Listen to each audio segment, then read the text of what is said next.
বিদায় পরিচিতা, আমার চোখে তুমি, তোমার চোখে জল। কবি সুমনের গানের একটা লাইন আছে না এরকম?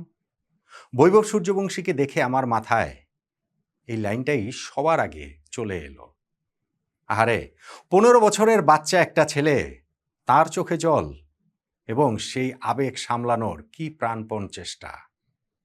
মাথায় তখন তার অরেঞ্জ ক্যাপ, আইপিএলে সর্বোচ্চ রান সংগ্রাহকের রাজমুকুট, কিন্তু সেটাকেও একটুখানি টেনে দিয়ে যেন পুরো পৃথিবী থেকে তিনি নিজের চোখের জল আড়াল করতে চাইলেন, যদিও চিকচিকে সেই অশ্রুটা আড়াল করা যায়নি। যেন নিঃস্ব, যেন নদী ভাঙায় সর্বহারায় এক মানুষ বৈভব সূর্যবংশী। অথচ তার ব্যর্থতা কি? ব্যর্থতা হচ্ছে গিয়ে তার দল রাজস্থান রয়্যালস আইপিএল এর ফাইনালে উঠতে পারেনি, স্রেফ এইটুকুনি তো। এবং সেই জন্যই মনে হচ্ছে যে পুরো পৃথিবী তার ভেঙে চড়ে গিয়েছে। তার হৃদয়ের রক্তক্ষরণটা স্পষ্টতই টের পাওয়া যাচ্ছিল। সে কারণেই ওই কবি সুমনের গানের মতোই আমার মনে হয়েছে যে বিদায় বৈভব সূর্যবংশী, আমার চোখে আপনি, আপনার চোখে জল। সূর্যবংশীর এবার আইপিএল থেকে বিদায় হয়েছে, তার চোখে জলও এসেছে, কিন্তু আমার মতো অনেকের চোখে মনে বৈভব সূর্যবংশী জায়গা করে দিয়েছেন। এবারের আইপিএলে তিনি যে পারফরমেন্স দেখিয়েছেন সেইটা ইতিহাসে স্বর্ণাক্ষরে লেখা থাকবে। নতুন এক স্ট্যান্ডার্ড তিনি সেট করেছেন, এবং কে জানে হয়তোবা আইপিএল তথা ক্রিকেট, টি-20 ক্রিকেটটাই তিনি চিরতরে বদলে দিলেন। 15 বছর বয়সে আপনি আমি কি করতাম? ধরেন আমরা যদি এরকম কোনো আমাদের আবেগের বিষয় থাকতো, কান্নাকাটির বিষয়, আমরা হাউমাউ করে কাঁদতাম আমরা কেন? ধরেন পছন্দের কোনো খেলনা পাইনি সেজন্য কাঁদলাম।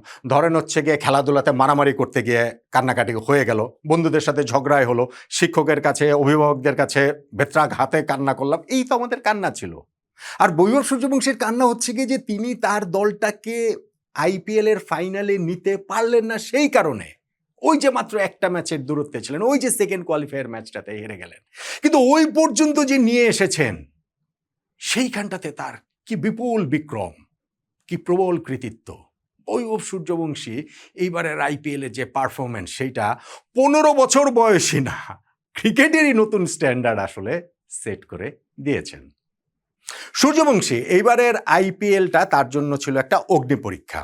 হ্যাঁ, গত সিজনও আইপিএল তিনি খেলেছেন, সেঞ্চুরিও করেছেন।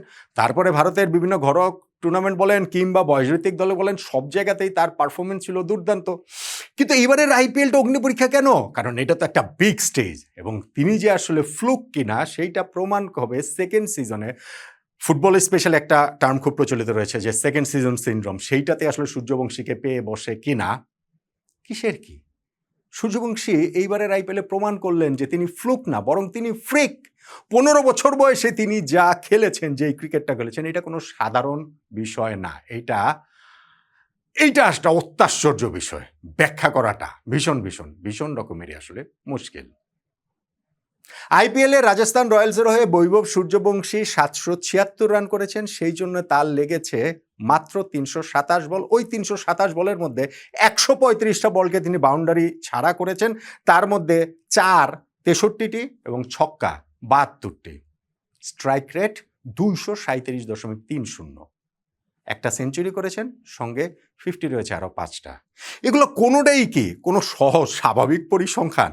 এগুলো কি কোনো স্বাভাবিক মানুষের কাজ? ওই যে আমি আগের একটা ভিডিওতে বলছিলাম যে তিনি কি আসলে রক্তমাংসের মানুষ নাকি এআই? তিনি কি আসলে ক্রিকেটটা খেলেন নাকি ভিডিও গেমস খেলেন? ব্যাটিংটাকে তো তিনি একেবারে একটা ছেলে খেলা বানিয়ে ফেলেছেন, এবং তার যে এখানে কন্ট্রিবিউশন দলে কতটা, একটা ছোট্ট স্ট্যাট, অনেক অনেক রেকর্ড তো হয়েছেই, সেগুলো নিয়ে আমরা অনেক চর্চাও করেছি। ছোট্ট একটা স্ট্যাট দিলে সেটা আসলে বুঝতে পারবেন যে এই যে রাজস্থান রয়্যালস ফাইনালের এত কাছাকাছি তারা পৌঁছে গিয়েছিল, সেকেন্ড কোয়ালিফায়ার পর্যন্ত, এই ম্যাচ জিতলেই তারা ফাইনাল খেলবে, সেইখানে বৈভব সূর্যবংশীর ব্যাটিংয়ের যে স্ট্রাইক রেট সেইটা 237, এবং রাজস্থান রয়্যালসের বাকি সব ব্যাটসম্যানের সম্মিলিত স্ট্রাইক রেটের অ্যাভারেজটা কত জানেন? মানে সেই স্ট্রাইক রেটটা 150। বাকি সবার 150, আর বৈভব সূর্যবংশীর একারই হচ্ছে গিয়ে 237। তারপরেও বলবেন এটা স্বাভাবিক কোনো বিষয় না? বলবেন অবশ্যই না। যারা সূর্যবংশীর খেলা দেখছেন তাদের এটা বলার কোনো কারণই নাই। এখন আমার কাছে আবার ধরেন ঘটনাটা তো ঘটে গেছে, গতকালকে হেরে গেছে রাজস্থান রয়্যালস, বিদায় হয়ে গেছে, সূর্যবংশীর কান্নায় মনটাও খারাপ হয়েছে। এই যে কিছুটা সময় গেছে, যে মানে 15-20 ঘন্টা সময় যে গিয়েছে, তার মধ্যে আবার আমার মনে হচ্ছে এখন না, ঠিক আছে, এইভাবে বিদায়টাও একটা এক অর্থে খারাপ না। আবার ধরেন কয়েকদিন আগে যে তিনি ওই যে 30 বলে সেঞ্চুরি রেকর্ড ক্রিস গেলের ভেঙে দিতে পারলেন না, তাতেও মনে হয় যে না, ঠিক আছে, তিনবার 90s ঘরে গিয়ে আউট হয়েছেন, সেঞ্চুরি করতে পারেননি, সেইটাকে অবশ্য ঠিক আছে, এটা কিভাবে বলবো বুঝতে পারছি না কেন আমি এই ঠিক আছে এটা বলছি। স্পেশালি আপনি এই লাস্ট ইনিংসটার কথা দেখেন গুজরাট টাইটান্সের বিপক্ষে, এটা কিন্তু ঠিক টিপিক্যাল বৈভব সূর্যবংশীর ইনিংস না। মানে তিনি 31 বলে 50 করেন, সেইটাকেও আমাদের কাছে মনে হয় যে তিনি স্লো খেলছেন, কেননা তার আগের ম্যাচে তার ওই 29 বলে সেঞ্চুরির সম্ভাবনার জায়গা তিনি তৈরি করে ফেলেছিলেন। কিন্তু স্টিল তিনি যে 47 বলে 96 রানের ইনিংসটা খেললেন, 200 স্ট্রাইক রেট তো ভাই তারপরও, এবং কোন পরিস্থিতিতে তিনি এই ইনিংসটা খেলেছেন। তার প্রথম 2 ওভারে ইনিংসে 2 ব্যাটসম্যান যশস্বী জয়সওয়াল এবং ধ্রুব জুরেল আউট হয়ে গিয়েছেন। এরপরেও পুরো ইনিংসটা যখন ওই যে জাদেজা তিনি রিটায়ার্ড হার্ট হয়ে বেরিয়ে গেলেন, এরপরেও 3টা উইকেট আবার পরপর পড়ে গেল।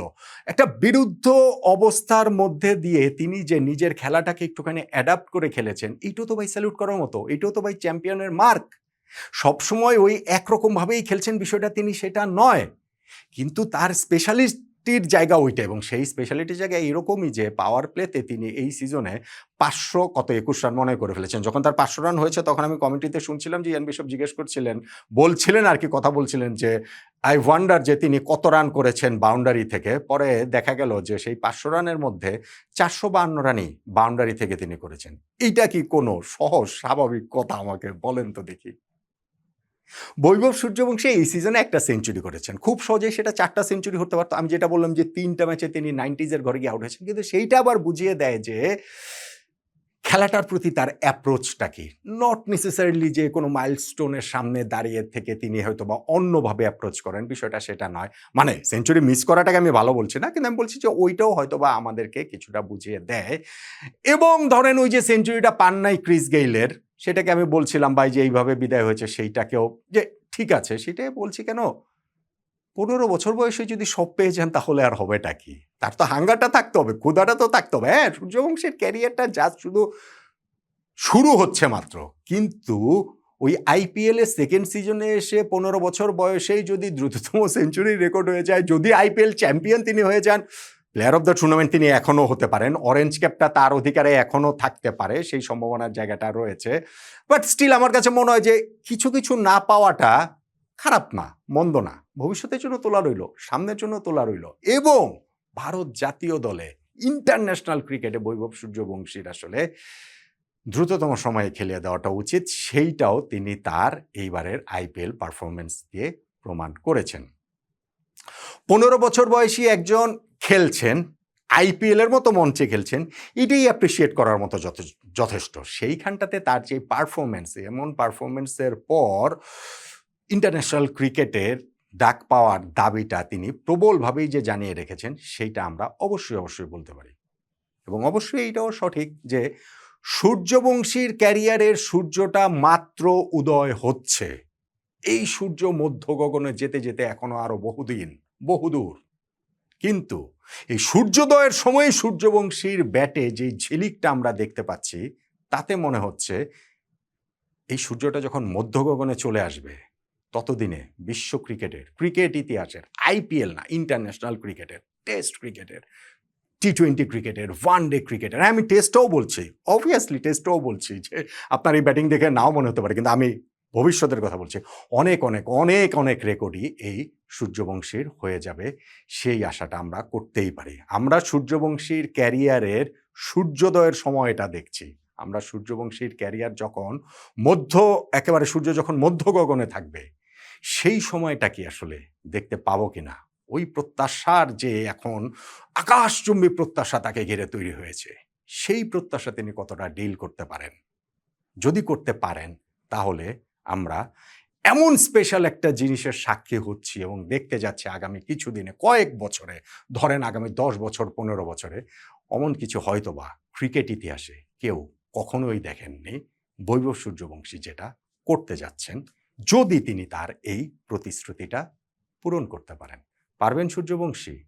কি মনে হয় আপনার? করুন।